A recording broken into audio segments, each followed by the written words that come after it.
Welcome to study with Sunita channel में एक बार फिर से आपका स्वागत है हमारे channel study with Sunita channel. Guys देखिए, मैं आपको जो ये चैप्टर पढ़ा रही हूँ, हिंदी वर्णमाला और विराम चिन्ह, ठीक है, ये सभी लोग ने पढ़ाया होगा, ठीक है ना। बहुतों लोगों ने आपको पढ़ाया होगा, लेकिन सभी लोगों ने एग्जाम की दृष्टि से पढ़ाया, वही चीज़ पढ़ाते हैं लोग जो आपको एग्जाम में आते हैं। लेकिन मेरा पढ़ाने का मकसद ये है कि एग्जाम में तो आएगा ही आएगा, लेकिन आपको वो चीज़ें मैं छोटी छोटी चीज़ें मैं आपको बताती हूँ ताकि आपको नॉलेज भी हो, ठीक है ना, एग्जाम्स के से और आपके नॉलेज के लिए भी, ठीक है। तो ताकि आपको कहीं से भी कोई भी क्वेश्चन घुमा फिरा कर जैसे भी पूछेगा आप कर सकोगे। मेरे पढ़ाने का मकसद यही है, केवल मैं एग्जाम की दृष्टि से नहीं, आपके नॉलेज के आपके ज्ञान के लिए भी मैं आपको एक एक चीज़ बता रही हूँ। इसीलिए वीडियो लंबा भी होगा, और क्योंकि मैं एक एक चीज़ आपको बता रही हूँ। अब चाहे तो मैं 1 घंटे का वीडियो बना के अगर मैं डाल दूँ तो आप 1 घंटे का वीडियो नहीं देखेंगे और नहीं पढ़ेंगे, ठीक है ना। इसीलिए मैं छोटा छोटा बना के और आपको एक एक चीज़ बहुत बारीकी से मैं समझा रही हूँ ताकि आपको अच्छे से समझ में आ जाए कि क्या है एक एक टॉपिक, ठीक है ना, जिसको आप पढ़िए और समझिए, ठीक है। एक बार फिर से आपका स्वागत करते हैं अपने channel study with Sunita channel में। गाइस, आप मेरे चैनल पे आने से पहले प्लीज़ मेरे चैनल को सब्सक्राइब कीजिए, लाइक कीजिए, अधिक से अधिक लोगों को शेयर कीजिए ताकि ये वीडियो उन लोगों तक पहुँचे जो ज्ञान लेना चाहते हैं, ठीक है ना। चलिए स्टार्ट करते हैं। आपको मैं यहाँ तक आपको मैं बता चुकी थी ह्रस्व स्वर, ठीक है ना, और दीर्घ स्वर यानी कि लघु स्वर और दीर्घ स्वर के बारे में, ठीक है ना। देखिए, अब आपको एक चीज इसमें है, अब आपको पढ़ना इसमें है कि देखिए इसी दीर्घ स्वर को, यानी कि मैंने बताया था क्या, एक मात्रिक स्वर होता है ह्रस्व स्वर और दीर्घ स्वर द्विमात्रिक स्वर, ठीक है। अब इस द्विमात्रिक स्वर यानी कि आपके दीर्घ स्वर को ही 2 भागों में बताया है, ठीक है ना। किसमें देखिए, यानी कि दीर्घ स्वर आपके द्विमात्रिक स्वर में आता है, जैसा कि आपने जानते भी हैं और आपने पढ़ा भी है, ठीक है ना। क्योंकि मैं आपको भी बता चुकी हूँ, आप जानते भी हैं एक मात्रिक स्वर और द्विमात्रिक स्वर। तो एक मात्रिक स्वर ह्रस्व स्वर जिसको लघु स्वर भी कहते हैं, और दीर्घ स्वर, ठीक है ना, द्विमात्रिक स्वर। अब इन द्विमात्रिक स्वर को हम 2 भागों में विभाजित करते हैं। कौन कौन से? मूल दीर्घ स्वर और संयुक्त दीर्घ स्वर, ठीक है ना, मूल दीर्घ स्वर और संयुक्त दीर्घ स्वर। अब आपको ये समझना है, देख यही चीज बारीकी चीज है, ठीक है, यही बारीकी चीज है कि आपको समझना है। आपने पढ़ा होगा, बहुत लोगों को ने पढ़ाया होगा, ऐसा नहीं है कि मैं ही आपको पूरे यूट्यूब पे पढ़ाने आई हूँ कि एक ही चीज, सब लोगों ने बताया होगा, लेकिन छोटी छोटी चीजें हैं जो आपको समझना है, ठीक है ना। अब आपको ये समझना है कि अब आपसे कोई क्वेश्चन पूछता है कि मूल दीर्घ स्वर है क्या, ठीक है, तो आपको ये समझिए मूल दीर्घ स्वर में, ठीक है, देखिए इसमें क्या आता है, सजाती संधि स्वर। सजाती मतलब क्या, वो सजा के, ठीक है ना, किन चीजों को सजा के, ठीक है, और आपको कौन सा स्वर बनता है। तो आपके देखिए सजाती संधि स्वर में कौन कौन से आते हैं, 3, ठीक है ना, क्योंकि आपके दीर्घ स्वर में कितने आएंगे, 7। आपको जैसा कि पता है कि ह्रस्व स्वर में यानी कि आपके लघु स्वर में कितने आते हैं, 4, और दीर्घ स्वर में आते हैं 7। तो आपको टोटल 11 ही आपको स्वर में माना जाता है, ठीक है ना।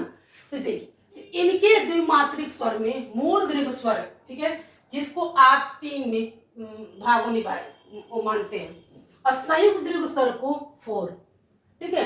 अब आप सोचिए सजातीय संधि स्वर जो 3 हैं वो कौन कौन से सजातीय संधि स्वर होंगे। तो देखिए कौन कौन से होंगे आपके, देखिए अ, ठीक है ना, ये अ कहाँ गया, आ, ठीक है, बड़े ई, और उसके बाद आपके आता है उ। ये आपके सजातीय संधि स्वर में आता है। बाकी जो आपके 4 बचते हैं विजाती है, मतलब, ठीक है ना, यानी कि कौन कौन से 2 समान स्वर मिलके एक स्वर बनता है और कौन कौन से विपरीत स्वर मिलके स्वर बनता है, ठीक है ना। तो जब विजाती और स्वर, तो सजाती में देखिए अ और अ, ठीक है ना, क्या मिलकर बनता है, आ, ठीक है। इसी को सजाती यानी कि 2 समान स्वर, यानी कि अ और 2 समान स्वर सजाती मिलके क्या बनता है, आ, और ई दोनों समान मिलकर क्या बनता है, बड़ी ई, ठीक है ना। उ और उ मिलकर क्या बनता है, बड़ा उ, यानी कि दोनों ही आपके सजाती हो, क्योंकि 2 समान आपके सजाती स्वर हो गए, ठीक है। अ और अ मिलके आ बना, ई मिलके इ बना, ऊ मिलके ऊ बना।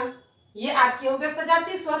अब आपको एक छोटा सा क्वेश्चन पूछ सकता है, ठीक है, कि सजातीय स्वर कितने होते हैं, ठीक है ना। तो आप लिख सकते हैं कि सजातीय संधि स्वर कितने होते हैं, 3, ठीक है ना। अब आते हैं कि संयुक्त दीर्घ स्वर यानी कि विजातीय। अब इसमें आपके आते हैं 4, ठीक है। अब इनमें देखना है कि कौन कौन से दो स्वर मिलके कौन सा स्वर बना है। तो देखिए अ और ई, ठीक है, अ और ई यानी कि दोनों। अब ये सजातीय स्वर हो गया और ये क्या हो गया, एक विजातीय स्वर। इन दोनों को मिलके क्या बनता है, ठीक है, ए, ठीक है ना। तो इसी को क्या यानी कि दो विपरीत मिले, ठीक है ना। यहाँ पे दो समान थे, ठीक है, अ दोनों समान था, ठीक है, आ हुआ, ई दोनों समान थे। अब यहाँ दोनों अलग विपरीत हैं, इसी को हम विजातीय बोलेंगे। आ और ई विपरीत है और किसे तो क्या बनते हैं, ए। फिर और सब में, सब का जो आप उच्चारण करेंगे सब में अ आएगा ही है, ए, ठीक है ना। तो क्या अ आएगा ही, उसका जो मूल है वो मूल जो होता है जिसको वो मूल आधार जो है अ है, ठीक है। तो इसमें भी अ से ई मिलके ए बना। फिर ऊ देखियो, अ से ऊ मिलके ओ बना, ठीक है, क्योंकि हम क्या करते ओ, तो उसमें क्या है, मूल जो है इसका अ से ही है। फिर है अ ए, तो क्या होगा ए, ठीक, अ ओ आओ, यानी कि सबका जो आधार है वो अ ही है। हाँ, उस अ में कौन सा ऐसा स्वर जो हम मिला के वो दूसरा स्वर जो बनाते हैं, ठीक है। तो यहाँ दोनों देखिए, ये आपके अ तो सजाती में आ गए, देखिए असजाती में कौन सा विजातीय स्वर मिला के, यानी कि यहाँ पे असजातीय विजातीय दोनों मिलके कौन से जो नया स्वर बना, इसी को क्या है, विजातीय संधि स्वर। और यहाँ पे क्या है, दोनों समान स्वर है, ठीक है ना, सजाती दोनों, ठीक है। ये आपको सजाती और विजातीय स्वर समझ में आ गया। यही मैं चीज आपको कह रही थी कि मैं आपको बहुत अच्छे से समझा रही हूँ। यही चीज है कि सजातीय स्वर यानी कि 3, उसमें कौन कौन से आपको याद रखने, अ, ठीक है ना, सॉरी, आ और बड़ी छोटा ओ। अब ये किन किन स्वरों से मिलकर बना है, अ यानी कि 2 अ, यहाँ भी दोनों छोटी इसे और ये दोनों छोटा हो, ये दोनों सेम स्वर, ठीक है ना। और यहाँ पे दोनों डिफरेंट, उसके एकदम विपरीत है, आ ई, ठीक है, अ उ, अ ए, अ ओ, यानी कि आपको ये याद रखना है, ठीक है ना। अब आते हैं कि आपने 11 ये पढ़ लिए और आपके पूरे स्वर कितने होते हैं, 13, ठीक है।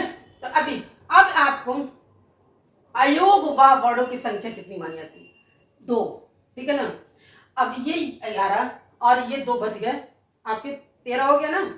तो अयोग व वर्णों की संख्या 2 है, जिसको किस कवि, सॉरी, लेखक ने आचार्य किशोरी दास वाजपेयी, ठीक है ना, इसको कहा है क्या, अयोग व। अब कैसे देखिए, अयोग व में 2 कौन कौन से होते हैं, अनुस्वार और विसर्ग। इसको हम कहते हैं अनुस्वार और इसको कहते हैं विसर्ग, ठीक है। जहां पे आपने देखा होगा अंग, अह, ठीक है, तो ये जो होता है ये विसर्ग होगा और ये होगा क्या, अनुस्वार। इसी को क्या कहते हैं, अनुस्वार, इसी को कहते हैं आह, ठीक है, इसी को कहते हैं विसर्ग। अ का ही आधार है, अगर आप बोलते हैं इसको अंग, ठीक है ना, तो भी आपका जो मूल आधार क्या है, अंग, अ है। और विसर्ग को ही इसको बोलते हैं अह, इसका मूल आधार अ, यानी कि आपके दोनों के उच्चारण में, ठीक है ना, अनुस्वार के और उसमें विसर्ग में दोनों के उच्चारण में अ आएगा ये, ठीक है।